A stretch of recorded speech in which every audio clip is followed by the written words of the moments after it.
Viewers all over the world, for some of you that are seeing me for the first time, Eze-Ana, Ugochi tubelu na Oraifite, ma ọ bụ Ụmụaka Jugo.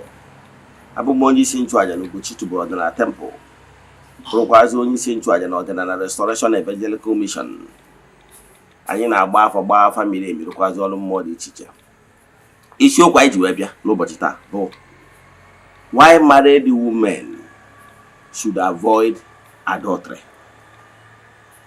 Why married women should avoid adultery. Ihe chọrọ ka nkọwara gị taa gị onye na-ege ntị bụ once a married woman or a married woman begins to commit adultery, having another affairs with another man that is not her husband, everything concerning that family will begin to go down. The marriage will be in shambles. And once a married woman begins to cheat, as in commit adultery against her husband, ọ ga-eweta ọdịda ya bụ nwoke. O nwere ike iweta business ya bụ nwoke crumble. O nwekwara ike iweta ọnwụ ya bụ nwoke. O nwekwara ike iweta ọnwụ nwa ya nwoke. Finally, before destroy that woman, ihe ọ ga-eme that woman ịtụ ya ọya at the tail end. Ya bụ ọ bụrụ na ịbụ nwaanyị nụrụ di baa ụlọ, nke bụ isiokwu bụ na ị mara ọgbụgba ndụ dị na gbasalụ ya bụ ego ahụ emere n'isi gị. Ego ahụ emere n'isi gị bụ ihe eji wee gbaa gị ndụ. Ya bụ ego ahụ emere n'isi gị. Yes, maka na master bụ two masters at the same time. Ọ bụrụ for any reason you are no longer interested in marriage, biko enwere exit door. Ọnya ka anyị wee like Igbo spirituality. Igbo spirituality does not believe on better for worse. Better we stay. Worse, onye ọbụla za afa nne ya. That is what Igbo spirituality believes in. Yes, ọ bụrụ taa ka o bido mgbe gburugburu. Yes, ọ marriage abụrụ do or die affair. Mgbe ọbụla nwaanyị jere ije dị, ọ bụrụ na ọ dabara ya, like us nwoke ahụ for any reason, enwere exit door.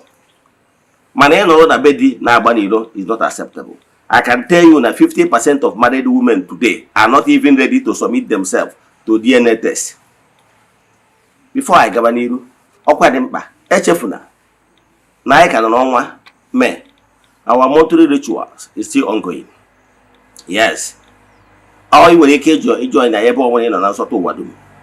Echefuna ihe ị ga-eme forward ya 3 prayer request anyị ga-edebe n'altar, na-achụ aja, na-agụ ọfọ, na-ekwubi okwu n'isi gị ganye na ọnwa agwụ. Then ime token donation to the account number. Ọ bụrụ na ị nwere interest na ihe ndị a nkọwa, nwa ajụjụ ọ bụla ị nwere na nkụzi ya anọta, chat m na WhatsApp 0805 7837672 or 08138243871. Na ya na screen gị ga-afụ numbers ndị a mkpọrọ. Then ka anyị banyeze n'isiokwu anyị ji bịa. Gịnị ka m kwuru? Quote me anywhere.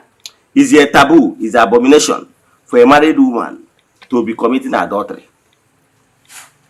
Ihe ọ na-eme bụ na ọ na-eweta ọnwụ n'ezinụlọ. Ọ na-anapụta bụ ezinụlọ ihe ya bụ ezinụlọ ji dị ebube. Ihe ọ ga-eme oge nwoke ka m na-agwa gị. Ọnwụ adịghị ebu ụzọ egbu nwaanyị. Yes.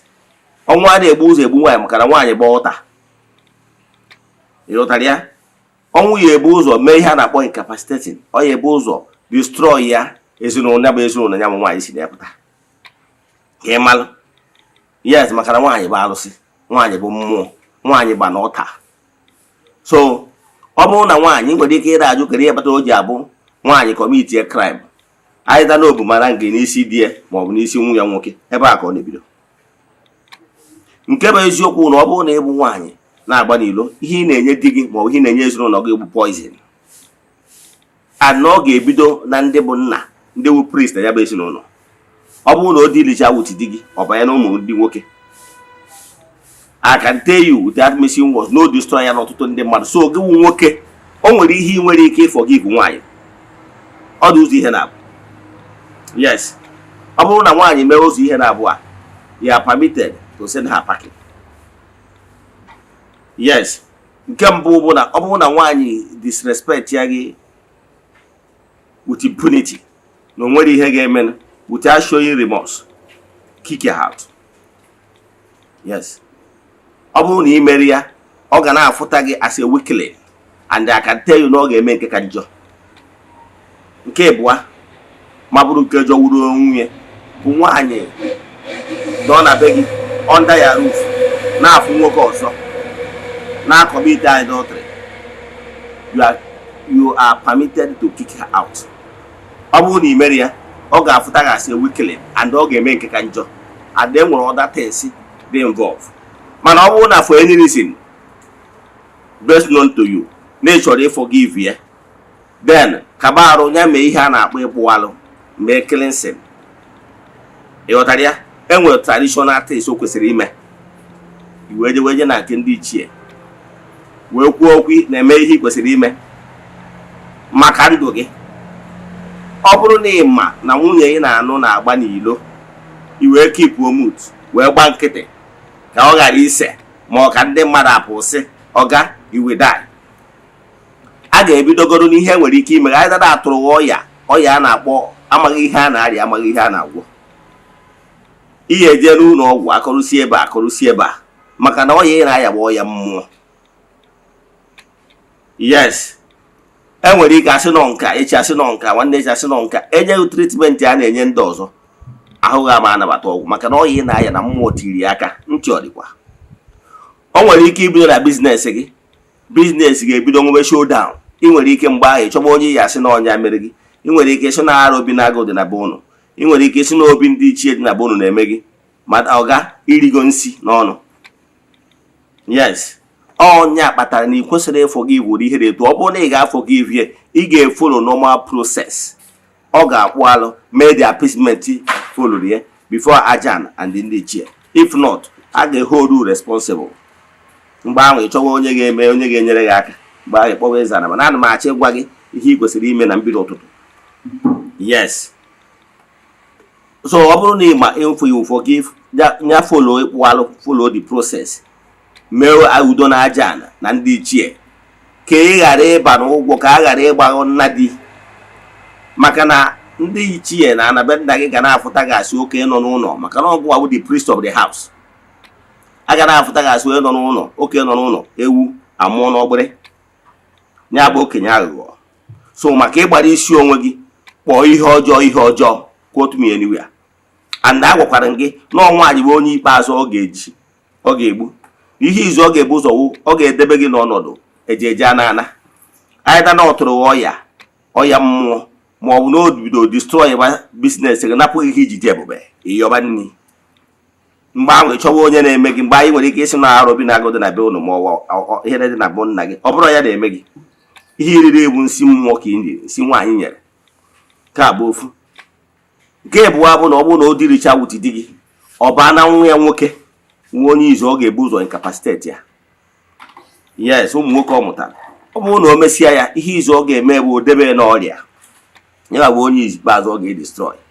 Maka ihe ya, nwaanyị na-agba n'ilo na-akọ ọsụ damages, ka nkọwa mma mara ụfọdụ atụ kpatara na Igbo ji asụ ya nsọ. I can tell you without missing words na 70% of married women today na-cheat based on statistics, and 70% are ready for DNA test. Ọ bụrụ na asị ka eme ya ọsọ agba, ka m gwazie gị ihe anyị nwe na-agba afọ na-agbapụta n'afọ, ọ dawa na-agba n'aka na-agba n'ụkwụ. Gee ntị. Ọ bụrụ na nwaanyị jekọta afọ ime abụrụ gị nwanwe, ka mmadụ nwaanyị ime itere na Yoruba ma ọ wee n'ebe ọnwụ na ime itere ya, o nwere ike ọ bụrụ na onye tụgbara ime ya bụ nwatakịrị bụ obu n'afọ, nwere ike ịbụ nwa na ofu onye ofe mmanụ ma ọ bụ onye ugwu. Ịghọtara ya? Nwa na-adịshina tụgbara ime ya nwatakịrị, onye ga anya na gị na ya na-adị na mma, ya na onye ofe mmanụ na-adị na mma.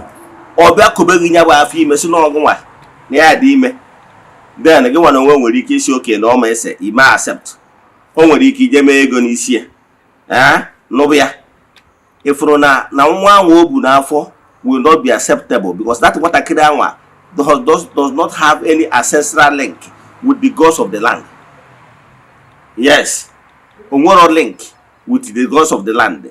Ọ bụrụ na ọ pụta echi were ọjịje na ndị ichie na-ayọ ha si nke na-eto ha amara ya, because na ya bụ nwatakịrị gbara ndị Eze-Ana na ichie nọ n'obodo anwa gharị. onye akpata na nwatakịrị a nwere ike ịpụta echi esi ya jee gbaa afa ọ sị na afọ ya bụ Ifeanyị Ibe onye ọzọ obodo example wadị nke bụ eziokwu na biological father ya bụ ofu Adamu Adeshina onye ofe mmanụ bụ onye bụ nne ya. Ifụna na ihe ọ na-enye gị fake identity because etesi agba afa bụ na onye agba afa nne ya ịkpọnye ndị ichie na mmụọ dịbe nne ya ha bịa gbaa ama n'ihe gbasara nwa ha nwoke. Mana mgbe ahụ ị na-akpọ n'isi ebe ịzọ n'afọ o nyere gị n'ọsọ na ya bụ Ifeanyị Ibe onye ọzọ obodo ọ ga na-ada ịfọkwa maka ndị ichie nwere ike keep silent. Ịghọtara ya bụkwa na onye ị na-akpọ afọ abụrụ nwa ha. Then while onye the real identity ọ bụ Adeshina.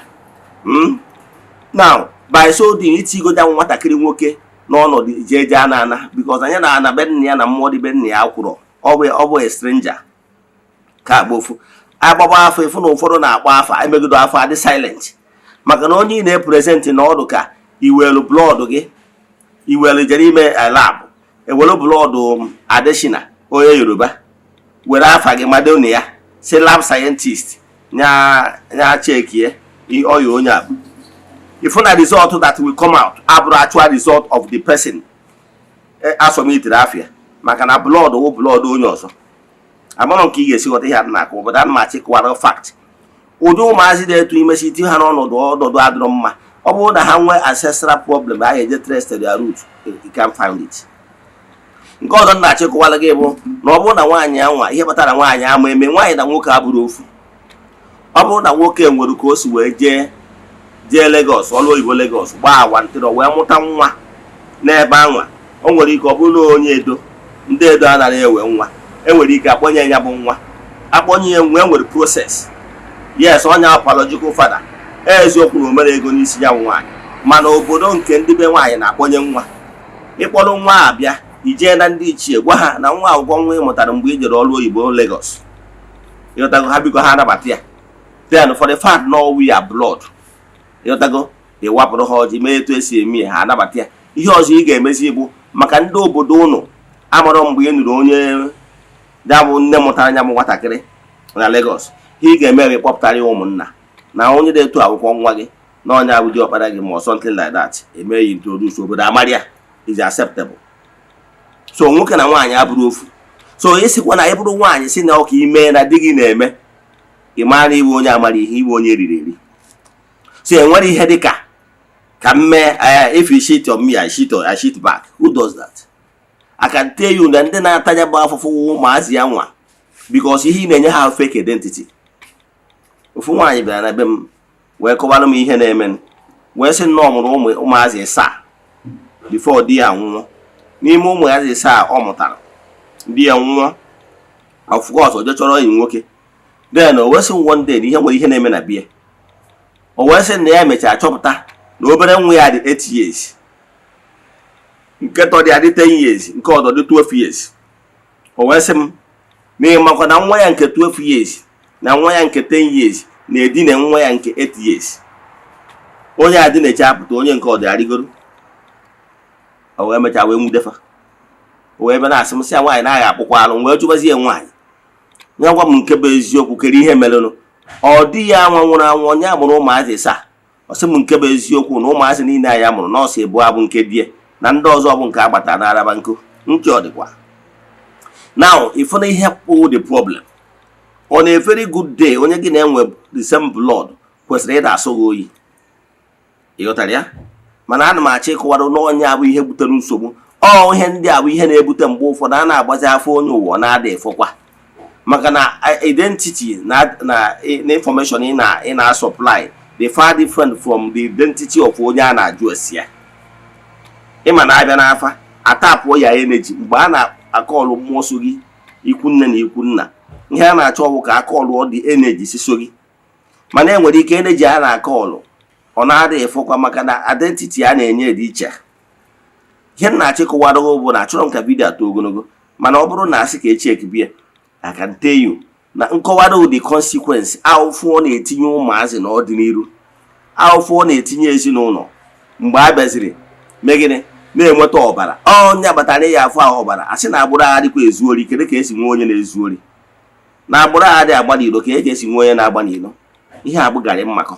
And achọrọ m ịgwa gị na otu ego ọtụtụ ezinụlọ n'ọnọdụ eji ana ana. Mgbe gburugburu mgbe ezi dị n'ụkwụ ụkwa, ihe a na-eji anụ nwaanyị ka eji ezere agbọ. Na-abịa na famili a ka ezere agbọ, ka unu weta ihe ọma dị na famili a wenata na be unu. Mana ụwa anọzie n'ime kịta na-emezi na nsogbu dịzi everywhere. Ị mara ọkụzi onye bụ onye, ị ga-anụzi kịta na nwanne na-egbu nwanne ya, nwanne na-egbu nwanne ya, nne na-egbu nwa, nwa na-egbu nne, because na ihe a na-amụzi kịta bụ Chimechukwu mee ebere. Ka m kwụsị ebe a. Ọ bụrụ na ị nwee ajụjụ na nkụzi a, ma ọ bụ na ọ chọrọ ka a gbaara gị afa miri emi, jụọ m ajụjụ.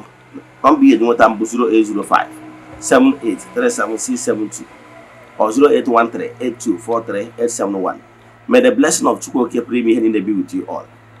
May you be favored. May you be protected. May the work of your hands begin to yield fruit. May you be liberated now and forevermore. God bless you.